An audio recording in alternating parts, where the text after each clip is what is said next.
What's up, everybody? It's your boy Hernan Alejandro. Welcome back to a brand new video. Guys, I'm here with a very special guest, Big C's. This is episode 4. I'm super excited. C's, how you feeling today, bro?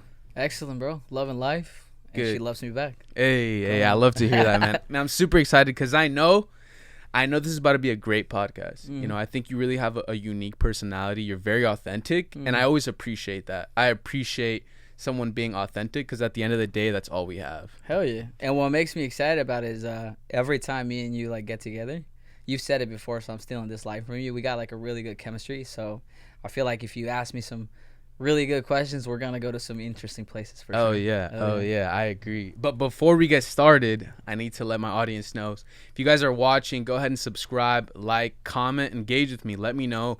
I feel like I've really been building a good community, and I want to talk to you guys. I want to know who's really rocking with me. So go ahead and subscribe if you're listening, if you're watching. I appreciate you guys. So let's get started. I want to start from the beginning because I always appreciate the character of the person behind the business, behind whatever it is. Yeah. I'm always interested who they were before. So let's go ahead and take it back a little bit, back to the Mexico days. Back a little bit. Back That's to- back. Take it back to the Mexico days. Kind of tell me a little bit of how you grew up, and then tell me a little bit about kind of your relationship with Roger. But go ahead and tell me. Yeah. Well, first and foremost, where are my manners? I just want to say, bro, it's a pleasure being here with you. Chopping it up and talking about myself, but I'm sure we're also going to get into, my professional life, a little bit into my personal life. So happy to be here with you, sharing that with you. Take it back a little bit. No, we're going to take it back 15, 20 years Let me take it way back. Like, reminisce about As the old you know, days. I'm a Mexican immigrant, so I was hecho en Mexico, how we like to say. I was born in Mexico, in Puebla, Mexico. It's a beautiful state next to the city. Not a lot of people know about it, but I feel like it's getting a lot of notoriety now, especially with again, we'll get into it with fashion. There's a lot of things going on in fashion, and Puebla's leading the way over there. But family is the one word I guess I would choose to describe, and I know a lot of people here probably can relate to that. As Mexicans, we run as a pack, as a group, and family is at a core of our houses. Roger and I mean, we're bros. It's funny how people still don't know that. There's a lot of people that still talk about, they come and work with us and they absolutely do not have any idea that me and him are brothers. So that's kind of cool to hear and just always see the reaction when people find out that we're brothers. But me and him, we got a really cool dynamic. It's I'm going to try to keep it short because obviously there's about 25, actually more than 25, almost over 30 years of history behind that, but we're 1 year apart, so I think that helps a lot. It also had its downfall, by the way, being 1 year apart, right? I mean, it's just that brother dynamic, always trying to be the better one, the taller one, the fastest one, right? There's that dynamic, that competitive dynamic that has always been with us since we were little, and obviously when we're little it's a little harder to channel. They don't teach you how to move as a team. But we grew up in Mexico and shit, did everything together. Migrated out here to the U.S., did everything together at home. But the funny thing is, once we moved out here to Seattle, because we came from Mexico straight to Seattle, even though we did everything, I mean, we slept in the same room for like 4 years because we lived in a little house. Even though we did everything together at home, when we were outside our home, we almost kind of went our own way and started finding like our own individual crew, if you will. He went his own way. I went with him. I had my friends. He had his friends. He had his interests. So for a while there, we kind of disconnected. Even though we were connected at home and, we would chop it up and whatnot, when we were outside the house, which was almost 50% of the time, he did his own thing, I did my own thing. And that didn't change until right after high school. He went to college, started doing cool shit. And then I still had to ask him, why he started bringing me into it. Maybe he just wanted a chance to reconnect with me or whatnot. But I remember he joined a fraternity, Psi U, and he was the lead for event organizing. And he just started coming, calling me over for the parties he was organizing. So that was the moment that we started Reconnecting again. doing cool shit again, away from the home. Because mind you, when we're at home, we have a dynamic, but when we're outside, it's different. So you bring up a good point because I actually I've talked to my mom about this. Like, and my mom knows me as like her son, Hernan, right? Hernandito, right? Hernandito. Pero no me conoce en la calle, Mhm. right? Like, como la gente me conoce a mí, Sí, right? man. So it's a different dynamic. I totally understand that, you Yeah. know? It's like from a brother to like a friend almost, you Mhm. know? So that's awesome, dude. What? No, it worked. And honestly, sorry, I didn't mean to cut you No off, worries. but it's really cool that we were able to figure that out because that has a lot to do with how we run mediums at this point. You know, in order to run a company with somebody, I mean, you gotta understand how to work with others, and you gotta understand that everybody's got a lane, and you gotta respect. There's a lot of respect into either running a team. I mean, running a business is like being in a team. You know, you gotta understand your position. You gotta understand what you're contributing to the company. And then again, it goes back to respect. So I'm glad that that worked out the way it did because that is really a critical factor in why we're working together so successfully nowadays. Yeah. So when you said you grew up together, you were really close, and then there was a time apart. Did you feel like that time apart was like because you guys were just growing up differently, or because maybe you guys like a little bit of beef? Because I know how it is, like beefing with your siblings, you know? Like, did you guys ever have that type of moment? Oh, 100%. You know, but before I even go into it, I mean, first and foremost, man, me and Raj, from the start, es puro carnalismo, you know? And I think it has to do with the fact that we're literally just a year away from each other, a year apart from each other. So we've always had that, like, you know, yeah, we're friends, you know, because there's not that huge age gap. I know you can relate when you have siblings that are like 10 years older. You can't really relate, right? But because we're so close to each other in age, the age gap is so little, I feel like we're able to identify a lot of common interests. But yeah, bro, I mean, growing up, that is what probably separated us. We had that big brother, little brother dynamic. And to be fair, I guess I'll have to say it in public camera here, but yeah, I was a fucking asshole to Roger. Okay. Yeah, no, I mean, I was terrible. Yeah. Till the day, you know, I still have to go through my journal pages and find out, you know, where that came from. But as far as I remember, I mean, I was your typical older brother, you know, and you can call it tough love. Even to the day, I joke around with him that, like, you know, I helped build this character through tough love. But, you know, in reality, I was just a fucking jerk.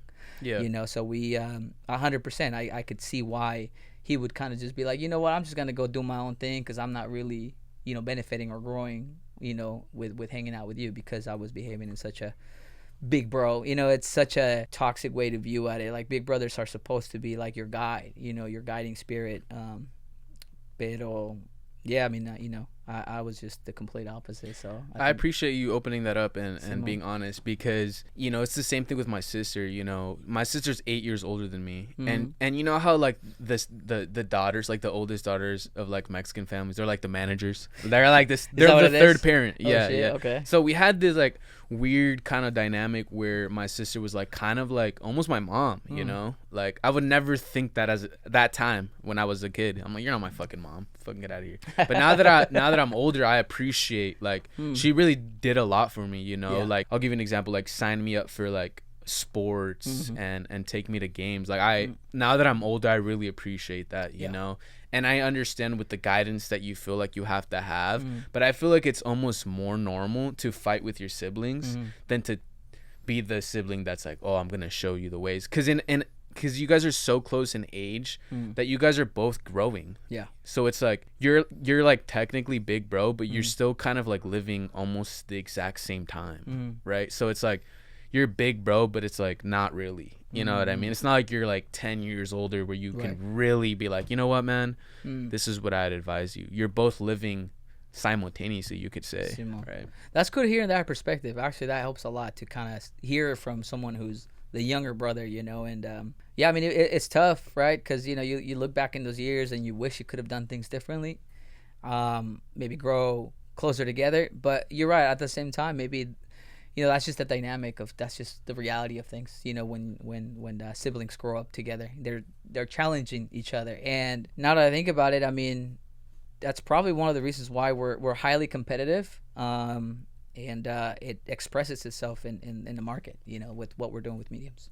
You know, I love to hear that, kind of get pushing a little bit forward now. Kind of you guys are here, the United States. Actually, one thing before we get there that you mentioned is that you're looking back at your journal, seeing these things. Is that something that you do often? Do you find it helpful? Not as often as I wish I could, especially now that I got way more responsibilities. But yeah, about 10 years ago, I think it was a video that I randomly watched. Tony Robbins was talking about crystallizing your thoughts. Actually, no, it wasn't Tony Robbins. It was a book I read, which I've read like 11 times, by Napoleon Hill, called Think and Grow Rich. Mm-hmm. And there was a whole chapter on crystallizing your thoughts. And basically what he was saying is like, it's your memory. You got to work your memory, and writing is one of the quickest forms that Napoleon Hill back in the day knew how to transform and crystallize thoughts. So I took that to the heart, and I started writing how I felt. It helped me with language. Actually, my language arts teacher back in was it eighth grade gave me my very first journal, and she wrote me a note. She was like, "Hey, you use this. This is going to help you become a excellent communicator. Do it every day." So in reality, that is where it started, and then fast forward a couple years later, I read that book and really took it for real. I still have that journal. I actually still got my pages. And in that very journal, I actually wrote a goal of mine that I just put out there about 10 years ago, which actually I was supposed to have. The deadline for that goal was this past birthday that I had, July 4th. And it's interesting to see what I was thinking and the goals that I was setting myself 10 years ago, and how maybe it's not the exactly what I wrote, what I wanted, but the fact that I was writing it, and to see where I'm at now, like I can kind of see how if I keep going the way I'm going, I am definitely going to get there eventually. I might not have the I said by the age of 35, I want my net worth to be $300 million, some shit like that. It was just random. I was just spitting numbers. At that point, it just sounded good. I had no idea. I don't even know what 300, what that means or how that feels. But with everything I'm doing, with all the impact and the community involvement, and just being in industry, I can definitely see that possible nowadays. That's amazing. That's amazing. I think journaling has helped me a lot as well. Yeah. Just kind of seeing. It's interesting going back and reading where you were at the exact moment. Yes, I have journaled for a good amount of time, especially when I actually had injured my leg. So I had an injury. So I had a lot of time to think. And so I started journaling a lot, kind of my emotions. And some of it is pretty deep, honestly. Especially when you start flowing. Yeah. And everything just kind of starts coming out. I can kind of see that, because you're like un cantante, Gracias. And cantante's right. I've heard you at the shop, you sing and shit. So I can see you like being a good avenue for you to like get your thoughts out and shit. So. It is. And the older I get and the more I read, the more I realize how powerful the mind is. Truly, right? It all starts up there, right? Your goals, your ambitions, 100%. Mediums, the clothes, the music, it all starts there, right? And if you're able to immediately get it out, it's like you technically brought it to this world already, right? You wrote it down, now it's here. Yeah. And it's your responsibility from now on to make it happen. 100%. And just as a last comment to that, I think what that exercise does is it helps you internalize and articulate your thoughts in the way where, once you write it, it almost, it feels more real, and I think that is the key to writing and why a lot of successful people do it, honestly. I agree. Yeah. It's kind of step one. Get it out, and then from now on, What's that Tony Robbins quote? If it's stuck in your head, is somebody Google this? If it lives in your head, it's dead type shit. Okay, I love that quote. I don't know how it is, but that is a good quote. Yeah. So we're kind of starting back. We started from kind of your childhood. Now we're kind of to the U.S. How was your first feeling when you got to the United States? Was it a culture shock? Did you feel immediately different? Did you kind of prepare yourself, or was it just like? Mind you, I was 11, bro. Okay. Yeah, I was just as a kid. But yeah, I think culture shock is the right word for it. What I can describe to you, the best way I can describe that. I mean, I came from very humble beginnings. Back in Puebla, in 2001, which is when I left home. Some of our places don't even have infrastructure like we do here, right? There's no roads, and we take that for granted here because it's like, oh, roads, yeah, we have roads. Even like sanitary, systems, like over there, people still use very. We're not gonna get into that, but just to come in here, and just I'm gonna tell you literally my only memory, which I think it was my culture shock. I came in through the I-90 for some reason. We drove in through the I-90 instead of up north from the I-5. And I remember, I think it was exit 13, once you start leaving the woods and coming into the city and you start seeing the freeway and stuff like that. that was a huge shock, you know, just going from like the forest into this like beautiful landscaping and freeways and roads coming across the hills. I was just like, it felt like I was in the future, low key. And then 10 minutes later, boom, you hit Bellevue, and then boom, you hit Seattle, and you're like, and then boom, you hit the water, and then you're like, whoa, what the hell, right? So that's the only thing I can remember. The language, the clothing, you know, that came after. I think school helped a lot. That made it a smooth transition, you know, because association make things a lot easier, a lot faster. I picked up English in like 3 months just by hanging out with people. But yeah, the one thing that I still remember very clearly is coming into the Pacific Northwest through the I-90. That's awesome. Yeah. The infrastructure shocked you. Yeah, you know, and come to think about it, shoot, it definitely changed something in me, because I'm sort of I have a thing for like interior designing and architecture, even though I never really studied anything. But, you know, once in a while, if I see a good magazine, I'll like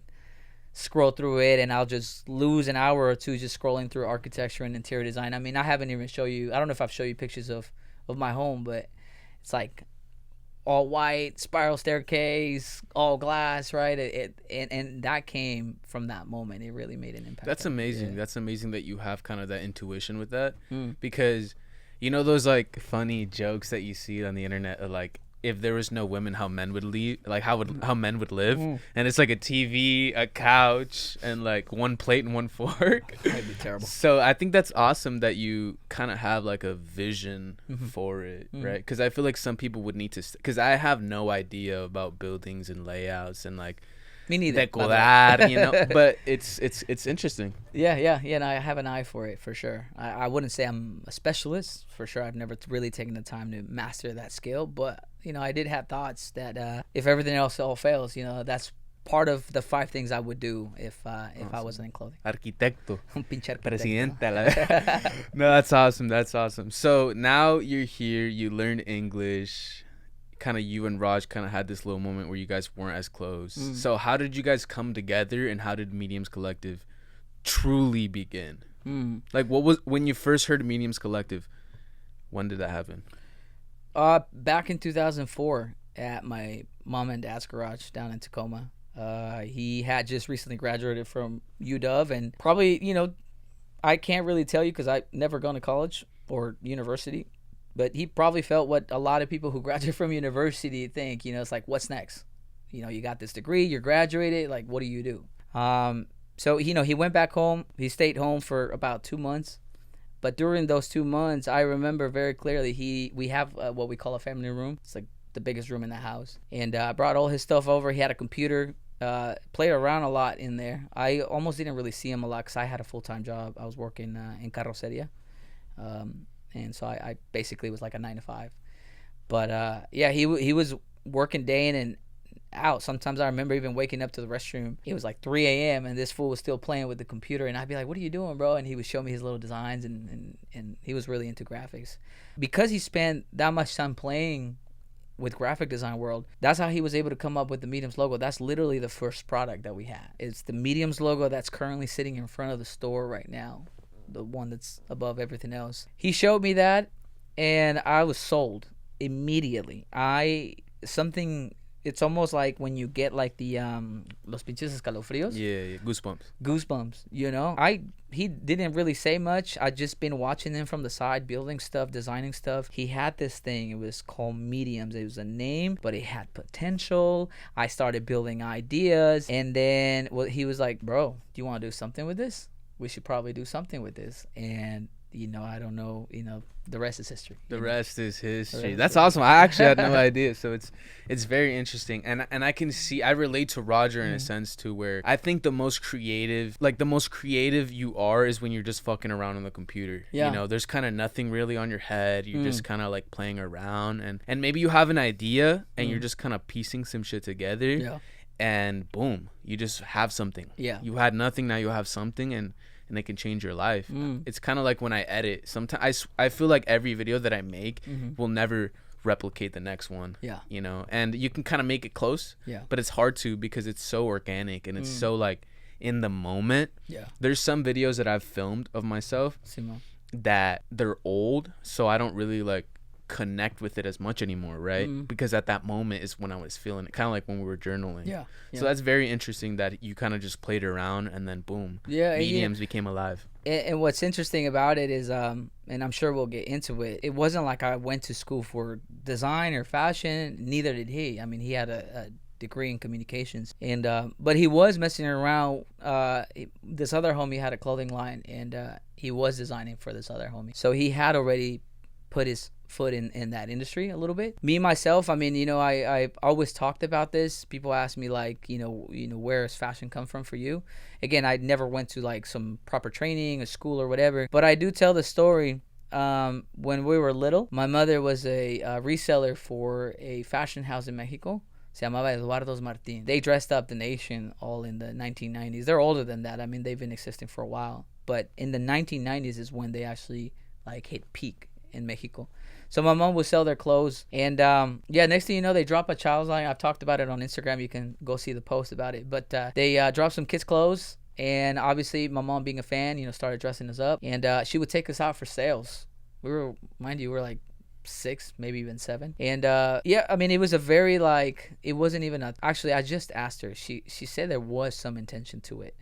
But she would dress us up, using us as a marketing tool. And next thing you know, people were getting really interested about the stuff that we were wearing. So she took advantage of that, you know, started actually buying us more clothes than we were usually used to. So I think for me, even though I didn't have no background in fashion, I think style has always been with me thanks to my mom. To your mother. Yeah. You know, I really believe that parents play a huge influence 100% on their kids. Yeah. How do you feel about that? 100%. And, you know, I always talk about my mom. You just heard that little story. But my dad, too. My hustle, what makes me really a very competitive person and almost a perfectionist comes from my dad. My dad is like, I mean, you know, every kid who's listening to this, every person who's listening to this, probably grew up with ojalá, con un papá bien chingón.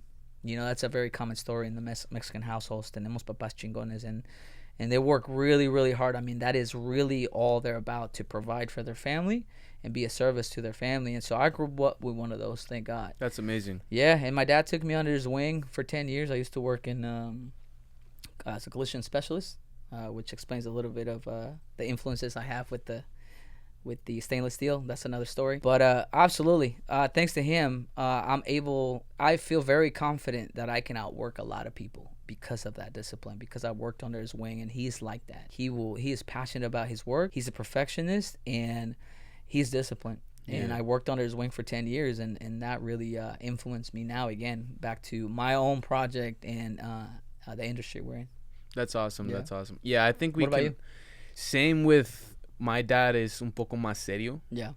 He's very stoic. Simón. He's very, I think now that he's older, he's a little like more chill. Yeah. He's a little bit more emotional, you could say. But, you know, growing up with a very strong dad, my dad was an enforcer, right? And it's weird because mi mamá, she's very, I think she showed me how to be very empathetic with people. She's very like, I wouldn't say emotional in a bad way. She's very like good with people. Like mucha gente la quiere hablar con ella. People skills. Yeah, she's very, very good communicator. She's very positive. Yeah. Right?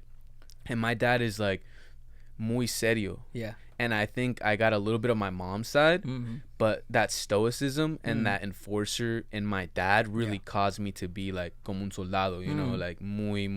Because my dad, you know, he'd bring out the belt if we ever stepped out of line. 100%. And I appreciate that now so much, because we see so many kids that are fatherless or they didn't have an influence, and it shows. And I think we live in a society now where it's kind of accepted, like it's kind of normal to like have divorced parents and not really have the dad, or like the dad's always kind of like the one that gets shitted on a little bit, and the mom's like always like, you know, like your mom, you know, of course, like we love our moms, 100%. But the dad I feel like never gets the credit enough of that. How do you feel? Yeah, 100%. Actually, as I'm listening to your story, and I'm sure a lot of people can relate to that, it's a very common thing in the Mexican household, you know, that having that mom be the compassionate, but the leader too, and being the dad being the reinforcer and the discipline, right?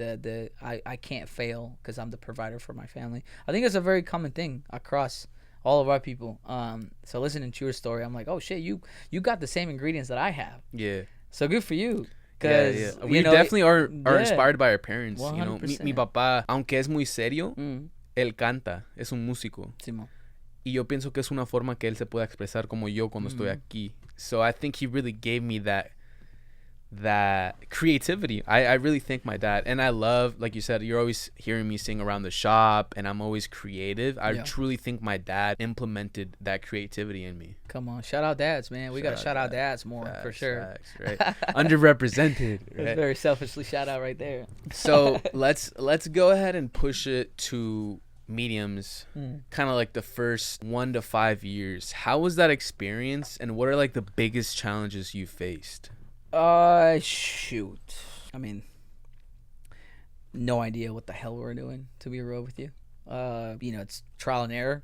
And with trial and error comes a lot of suffering, right? Trial and error in all lanes, product development, customer service. I mean, you name it. I can go on and on and on. Probably one of the most challenging one. Again, it goes back to that dynamic I had with my co-founder, who's my brother. That was probably one of the most challenging ones for sure, because we are family and we are business partners. It was really challenging identifying that fine line and being able to get past the known, right? The known was we're family, we're brothers. There was a dynamic there. And the unknown is like, well, we're also business partners, but what does that mean? We didn't go to school for entrepreneurship or starting business. I mean, we had experience with my mom when we were little, but that's back there. So I would say that was probably the most challenging. The second thing I would say is finance. I would, if I was to go back and I could do something different in those 5 years, is maybe just ferociously just taking a lot of finance information. I'm a reader now, and I started reading a long time ago. Yeah, roughly about when we launched Mediums is when I actually started taking it serious. I started reading, but I actually started reading philosophy a lot. So I would read a lot of philosophy, personal development. That's how I landed in Napoleon Hill. A lot of sales. But yeah, a lot of psychology as well. But I wish I would have also read a lot of finance, because I would have helped a lot. You hear a lot of stories in other places where, young cats are raising millions and millions of dollars, and these guys are not even 19 years old. And you're like, how? Right? And obviously, they got connections, and some of these kids go to Ivy schools, whatever. But at the same time, I feel like that also has to do with how soon financial literacy comes to their lives. So I wish I would have done that a little different. That's amazing. That's amazing. And I think I'm doing it now, by the way. Good. Yeah. Good, Me and my bro. I mean, we're obviously managing a business. You have to. But exactly. I'm in a stage right now where I really want to learn a lot about raising capital. And I'm not just talking about a couple thousand. I'm talking about like I said, you hear these stories of kids raising millions of dollars to start their own companies. So it's like, yo, if we can raise millions of dollars to do our own thing, like, we have plans for days, fam. So that's awesome. That's awesome. Yeah. And I can relate to two big things. So as I'm doing my content, my podcast, is that there's no perfect way to run a business. Everyone kind of has their own way of running it. Yeah. And that's the hardest part, is that there's no you go to school and then you go here and then you go there and now you're a business owner, right? Like a regular job, like you apply, you kind of go through the process. It's very almost like intuition, and you have to read books and you got to talk to people. And I feel like with business, it's always, you don't know if you can take advice from certain people, because you don't know if they're qualified or if they even have your best interests. Right. So I can totally relate to kind of not knowing. Like, okay, I bought my camera. What the fuck else do I do? Right? And then you have to deal with the self, right? It's like, oh, well, I don't know. Should I keep going? Or do I give up? Am I looking silly? And so... Let me ask you a question. This is a big one. Was there ever a point in time where you felt like quitting Mediums Collective? Like, yo, this might not actually, like, fuck. This might not work out. Shoot, I guess if we're being very honest... No, but as of late, things have gotten really, really challenging, and I've definitely. I grew up as an athlete. I mean, I was in varsity since 7th grade, so that taught me a lot about just consistency and being strong and working hard, right, and working. But as of late, it's been really challenging. There's just life changes, it moves fast. I'm at it, I have added responsibilities now, right? I own a home now, so a lot of things, a lot of complexity is added on in my life, that things start becoming way more complicated. And it's not like I thought I want to quit, but it's gotten, for sure, the last 2 years is probably been the most challenging.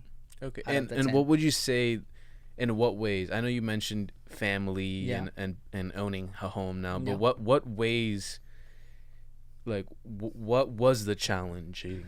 Yeah, a lot of it has to That do was a with, weird way. no, I understand. What was the challenging parts? A lot of it has to do with, when you're building something, you gotta give something to get something, right? You gotta sacrifice a lot of things. When we're young, we're sacrificing our time. We're dedicating it to our craft, and it doesn't matter if we're gonna go to sleep at 3 a.m. because what else are we gonna do? We're freaking 19, 20 year olds or whatever. Maybe we got a job, whatever. We'll hash it out. But as you grow, you start having a family now, responsibilities, and it's more on the family side. I'm a family man. I grew up with family, so to me, that's kind of one of my weakest points. It's one of my strongest, by the way. Family is what fuels me. I mean, I'm fueled by purpose and family. I think that's one of the most underrated luxuries in life. But yeah, now that I got my family, whether it's mom and dad or my partner, my kid, yeah, stepping away from that, it's really challenging. Like, I still come home at sometimes 2 a.m. From working all day, whether it's a community event, driven event, or doing product development with Roger at the shop and hashing it out, whatever. That's starting to become harder and harder, because that's time you're losing that you won't ever get back. And now there's other people involved, not just yourself. So that's the challenging part, is navigating that and be like, is it worth it? And I'm not saying is it worth it to work on my business, just being a little bit more disciplined with, like, do I need to stay out and have a drink at 1 a.m. or should I just go home, right? But hey, sometimes maybe staying out maybe it's a prospect, right? It's someone who possibly wants to do business with you or wants to start a new project. So sometimes you do have to, like, think, like, well, maybe it is, because this is, by the way, this is the head of menswear at Nordstrom, and we're networking and we're getting to know each other, and yeah, definitely worth it, because that's an account I'm trying to open. So it's navigating those complexities that are very, That's very awesome. challenging. Yeah. That's really awesome that you're being really honest with us. Yeah. And I can totally see why it makes sense. I mean, you have a family, you have kids. Yeah. We're Mexicanos. We love our families. Like, Simo. that is, like, you can't have Mexicanos without family. Right. Yeah. So it totally makes sense why that could be a challenge. Yeah. That's amazing. Thank you for sharing that. I Yeah. appreciate that. Nowadays, I feel like everyone wants to be an entrepreneur, right? Everybody. It's the hottest thing right now. It's the hottest thing. Everybody wants to be an entrepreneur. I want to be an entrepreneur. I don't. I was love fine. that. I was love fine that. when I was making my six-figure job. I was buying my Yeah. cars, my jewelry, my fashion. Yeah. God damn. That's hilarious. No, but go ahead. Everybody wants to be an entrepreneur, and I always see, whether it's content like me or clothing, everybody starts a clothing line. What do you think differentiates? Did I pronounce that right? I don't know. Okay, differentiates. you know what I'm saying. People that actually do it, Mm-hmm. and then people that say they're gonna do it but don't do it. Well, I think it's that. Plain and simple. But are there some, like, doing characteristics that you feel like you need to have to be successful in? Yeah, I mean, in clothing, in clothing. fashion clothing.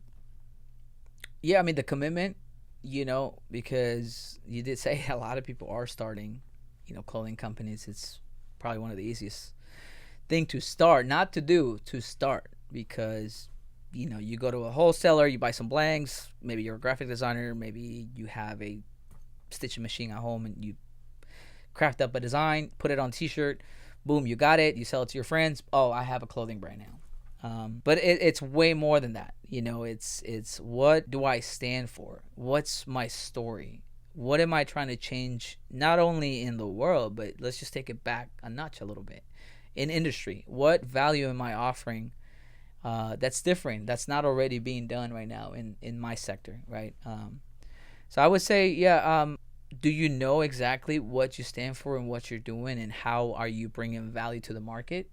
I would say is the number one. The commitment, obviously, because it's a long haul. Like I said, we've been doing this for over a decade now. A decade. That sounds good to say. Yeah, it feels good to say, but it's also very exhausting. It's a lot of hustling and grinding. But again, we're building this for the long haul. So I think having that resilience, to hold on, even in the face of adversity. There's times where things just, we come home with, there's many times where I've grinded it out for a straight 12-hour shift, and the return is, I'm sure the return eventually plays out in the future, but right there on the moment, there's no return, and it's really hard to be like, but I'm doing it. Yeah, at the moment, it doesn't feel like it. So I think somebody has to have a strong mindset. Your psychology has to be on point. We hear a lot of, as of late, I've never really touched into it, and maybe it's just a Mexican thing. We never really talk about mental health for some reason. We don't. It's almost non-existent. Yeah. And it's not to dismiss it at all, because as of late, I've worked with a lot of youth, and I get to hear their stories and see. Just get to know them a little bit more. It's a very real thing for a lot of people. There's a lot of people out there that are just, they use as an excuse to me. Sorry if you guys don't relate, but there's a lot of people that do take advantage of that. But there's actually a lot of people that actually suffer with mental health, I agree 100%. How we grew up, or I don't know how you grew up exactly, but how I grew up, if you feel depressed or sad about something, ponte a limpiar. Start cleaning something, bro. No te hagas pendejo. It's a common thing we hear. Yeah. No, that's true. Like, ponte a limpiar, or vete a bañar, or haz algo. Yeah. O échale ganas, mijo. That's probably as far as your depression is gonna go. Yeah. And I agree. I not to say that it's not a real thing. And me personally, I'm just gonna say I don't believe in a victim mentality. Right. I don't think I'm a victim, but at the same time, that doesn't mean that you can't go through things, and you actually have to acknowledge them. 100%. I'm not a victim, but I have issues, 100%. Right? And you can still work on them. Shit, I feel sad all the time. Actually, last night. Yeah. Hey, it happens. Yeah, I was a pop up, and it was like I'm 4 hours in, and the event's popping. There's people everywhere. It's packed, and I'm like, yo, where are the sales? I got zero in my pocket. It's been 4 hours in. I've spent over 10 hours, preparing for this. And yeah, for a second, I was like, fuck, man. I started feeling like, yeah, damn, I suck. What am I doing wrong? Keyword. For a second. Because then you bounce back and you can. I had to. And thank God for my support system that I had in there. But, I bounced back. I fucking crushed it last night, by the way. I fucking crushed it.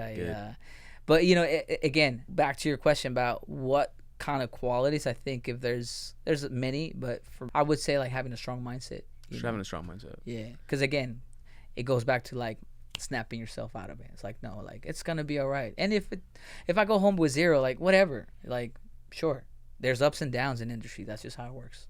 I like that. I like that, and I think that is a very, very important characteristic, is to have that grit, that grind, and be able to kind of take stuff to the chin, pause, and then you just bounce back from it. Roll with the punches, you can say. Yeah. Right? So that's amazing. And just from my perspective, you guys inspire me a lot. You, Raj, Medians Collective, everything you've built has inspired me a lot, and it's inspired hundreds of people. And now you own your own store, and you make high quality clothing that I personally would wear. And something that I really care about is more the quality. Yeah.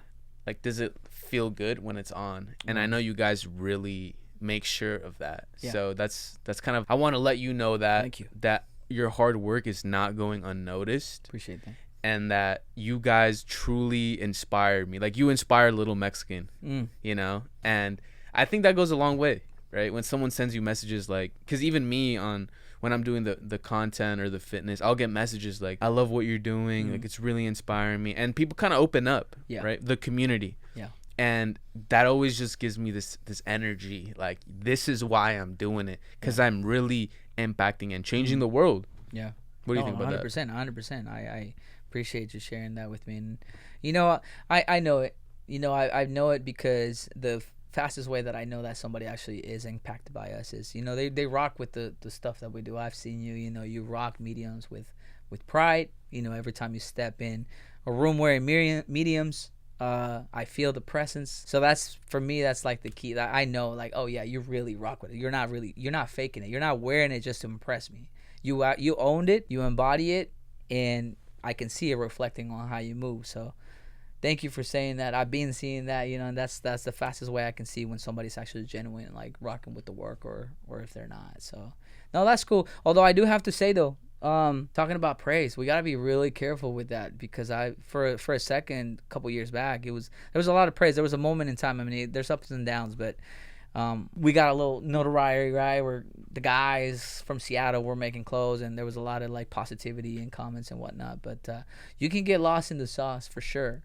So a lot of people telling you you're the shit, and you start feeling it. Starts getting inflated. You start thinking you're the best, and that can cloud your judgment too.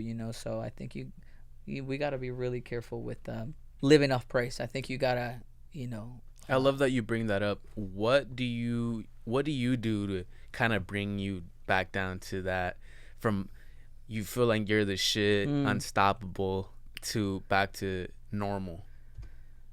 Shit, I break things. What do you mean?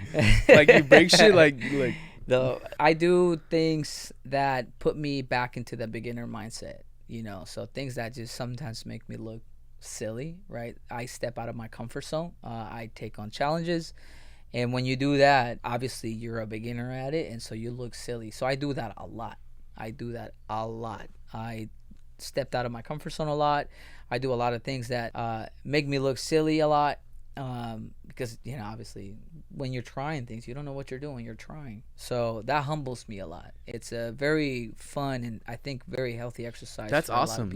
I actually never heard something like that. Kind of trying out new things so you feel like you're starting over. Very stoic. It's the thing what we're talking about with the cream I had in my face earlier. Yeah. That's very interesting. Yeah, it's stoic principles. Yeah, for sure. Even though I haven't not in a way where you with the clothing, but with the content where people praise you, and you might feel like you're like the shit, right? Something that has really helped me is reading the Bible and getting close to God. And this podcast is really about faith, fitness, and self-improvement. And faith really plays a big part, because it lets me know that even though I'm the shit, I'll never like rise to God, and it always keeps me humble. It's like you almost have like this servant mindset, I try my best to live by the principles of God and the kingdom. Of course, nobody's perfect, but it has really helped me stay grounded. And if I feel like I'm kind of emotional or I'm mad or some shit's irritating me, I go back to reading the Bible, and it lets me know like, okay, like I'm back. I'm back to let's get to work. And I think that exercise has really helped me kind of go from not even just feeling like this shit, but maybe feeling like you're not shit. And it brings me back to like, wait, no, I'm blessed. I know a lot of people, what they like to do is count your blessings. 100%. Right? Like kind of on the other side of the spectrum. Count your blessing. Like we're blessed, brother. I always tell you and Raj, privately, like you guys are blessed, chosen by God. You're gifted, and you have something special. And when you have those 12-hour days where let's just say you didn't do the best sales wise, you might think that it's a bad day, but it's really just a bad moment, and then you bounce back. In the long term, that really was nothing. That's really helped a lot, by the way. Thank you. I've been meaning to say that ever since we've actually been talking a lot more than we have in the past year since we met, and that is definitely the thing that's sticks out about you. Thank you. You're that person that's like very tuned into your faith, and the things that you tell me, I definitely think a lot, and I appreciate that you say that, because they do definitely matter. So thank you. I think it's important to let people know, because you just don't always have the chance to tell them. I always have that for whatever reason, is I might not get the chance, so it's important for me to show love that moment. Right? Like text people, like sometimes I'll randomly think of people, and I'll send them a text like, hey bro, I'm thinking about you, I hope you're doing well.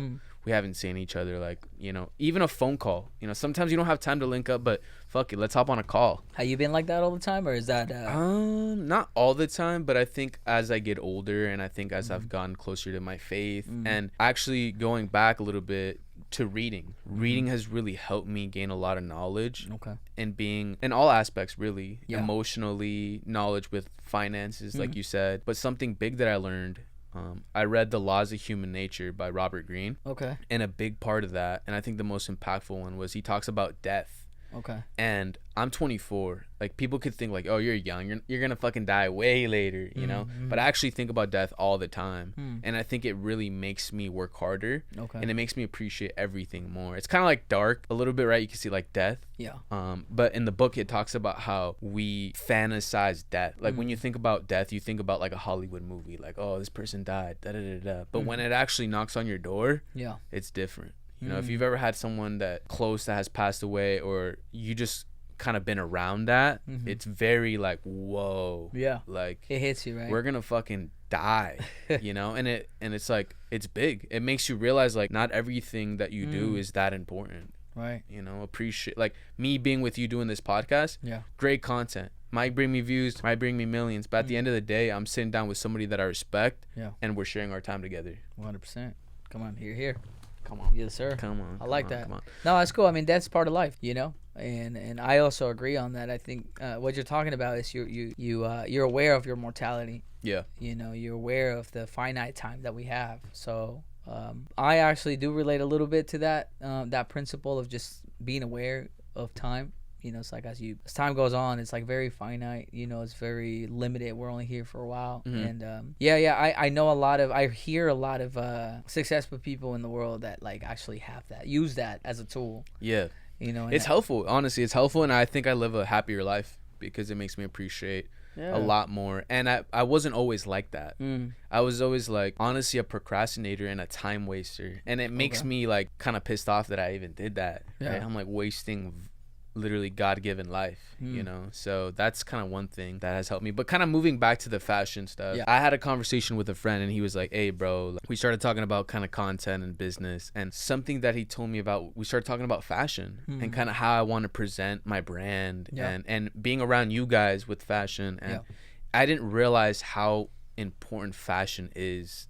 How do you feel like fashion affects how other people view you? Yeah, I mean, personally for me, fashion is my form of expression. You know, it's my medium. Fashion and style is identity. You know, it's pride, it's presence. What you wear is a story that's in your heart that you are able to tell people. You know, it's almost like an introduction. Whether you're going to a professional place, in a professional environment, a community event, even meeting somebody's family, or even coming, you know, here, come talk to you. It's allows others to understand something deep about you without even saying anything. I would even go as far as to say that fashion and style is the highest form of self-love and self-respect, you know. I love that. That's deep.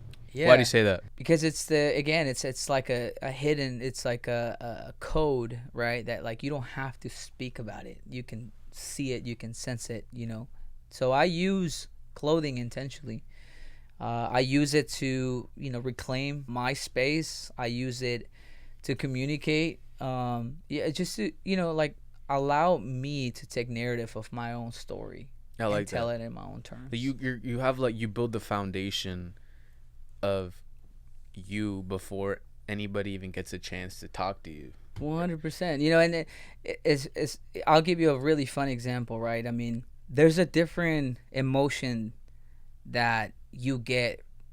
For example, what do you think of when you see somebody in all red and you got tactical pants and you got a heavy jacket? What do I think? Yeah. I think a firefighter. You see what I'm saying? I didn't have to really go into it. I just explained to you and you knew what that was, right? There's a reason why we dress up when we go to weddings, right? It's a hidden code. That's amazing. No, that's amazing. And you bringing that up, going back to my story when I was talking to Cameron. Yeah. He told me, he was like, hey bro, and I already knew that and I had already had thoughts, but when someone says it and then you just connect it. Yeah. He said, yo, like you have a platform, like the pod and the content that I make and the photos, that the way because I'm more of like a comfortable, like I want to be comfortable. I still want to look good, but honestly, like I'd rather look comfortable. But I didn't realize how much my fashion actually affects others and me. Yeah. Right. And so this week I went shopping and I bought a bunch of essentials, and I kind of want to start taking my fashion a little bit more seriously. Yeah. What are some tips that you would give me to kind of up my fashion? Shoot. It's very organic, go for what you like. I definitely would agree that being comfortable is key, because I've worn stuff that, like, even though it looks dope, I'm completely uncomfortable in it, and you can see it. You can definitely see it. So I would definitely say do not leave that element out. Always go for comfortable clothing. I would say invest in quality. You know, that's probably one of the most important things, because you invest in a piece and it will stay with you for a long time. And that piece typically is a very universal thing that you can use in a wedding or in a community event if you're going to a music festival. For example, that knit that we dropped last year. Fire. You can go to music festivals with it. You can go to weddings. You can go to the beach in Mexico. And I'm actually naming all the 3 things that Roger has done with it. There's so many things you can do. And they look fire in all places, right? So I would say, invest in quality, invest in comfort, and have fun with it. That's the key. Have fun with it. Yeah, absolutely. Have fun with it. Awesome. Yeah. So something that well, first off, thank you for those tips. I'm going to actually use them. Pretty straightforward, right? I think you're right. I think being very, like not rushing, taking your time, kind of enjoying the process really makes you kind of find your own little style and what you like. Yeah. Right? And then focus on your fit, by the way. I forgot to leave that. That's a key thing. Focus on your what? The fit. The fit. Yeah, fit's important. It's like, are your sleeves and shoulders in the right place? Are you if you're going for the sag look, which I do it a lot, is that the look you're going for, right? If you want something tapered, you then go look for something. So focus a lot on the fit is also super, super important. That's awesome. Yeah. That's awesome. Something that I kind of want to move past that I feel like is very important, and I feel a little weird talking about it because I'm not like a political person. Oh, here we go. But it's time, and I feel like I have as a Mexicano, right? Mexicano Americano. Yeah. Que aquí nací, pero mis padres son de México. Sí, man. Y somos muy orgullosos de nuestras raíces. Yep. Yo pienso que tú representas la comunidad latina en Seattle. Gracias, bro. When you see videos of like ICE and just, not even just those type of videos, but videos kind of almost like shitting on Latinos, and you kind of start seeing people, you know how the internet is reckless, right? Yeah. When you start seeing kind of negative things towards our community, yeah, what do you want to tell the people that are kind of scared? Like I know a lot of people right now are like, they don't want to go shopping, they don't want to go out because they feel like, not even just immigrants, but even American citizens that maybe look more indígena, you can say, right? Indigenous. They look more Mexican or Latino. What do you have to say to those people during these tough times? Shoot, that's a tough one. Yeah, I just dropped the bomb on you. And it's tough because I recently ran into an experience where I gave my 2 cents on what this person should do, and didn't realize that this person was completely on a different mind state, and it turned out that my suggestion was actually not the right one for him. So I think what I would say is what I do say to myself. I think that's probably what I would say is to myself is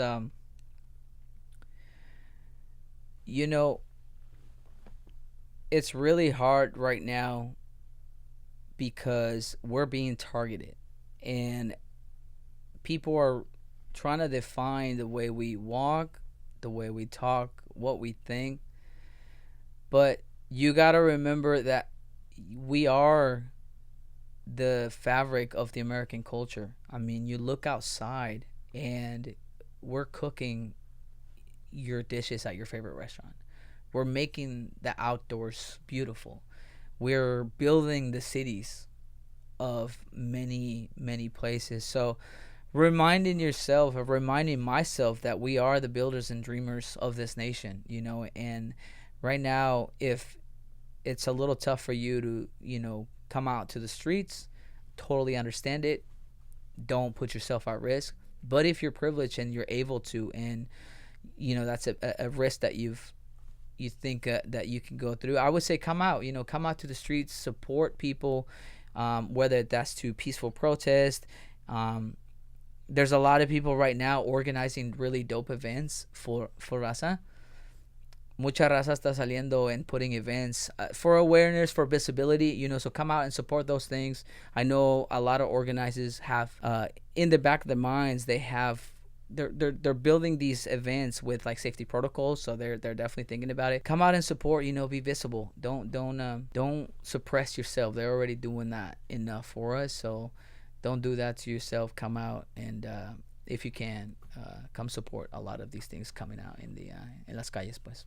I love that. I love that answer. And we got a 5-minute warning here, but just to end it off, I want to say the same thing. Yeah. Come out, support, be proud of who you are. 100%. I think growing up, and because I kind of grew up more of like kind of in a whitish school, I love my white people, just to make it clear, I love my white people, but I did feel kind of a little out of place because there weren't that many Latinos, and I feel like there wasn't no pride.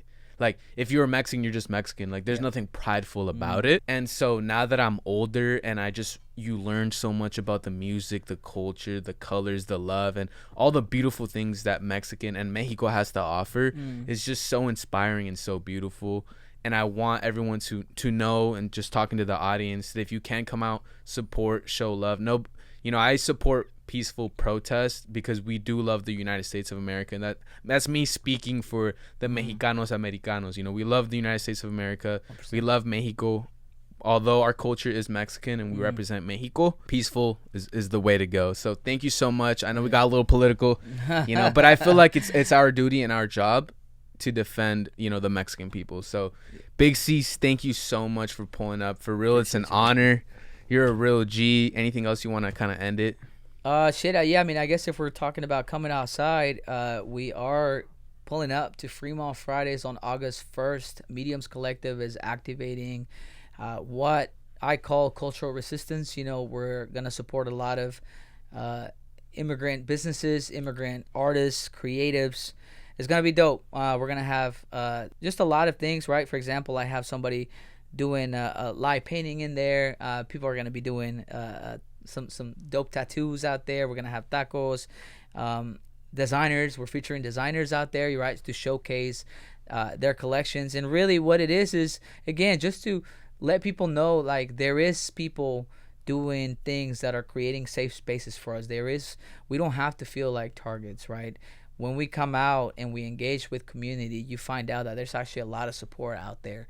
And to me, that's very encouraging. It gets us out of this mindset that we're targets. No, we're like, in fact, we're more than that. And the community has our back. So come out August 1st, Fremont Fridays, Mediums Collective. You don't want to miss that. Tap in Mediums Collective on IG, mediumscollective.com. Appreciate you for the time. Thank you. Awesome. Thank you, man. This is an honor. Shout out, Alex. Thank you so much. Let's end this. Yes, sir.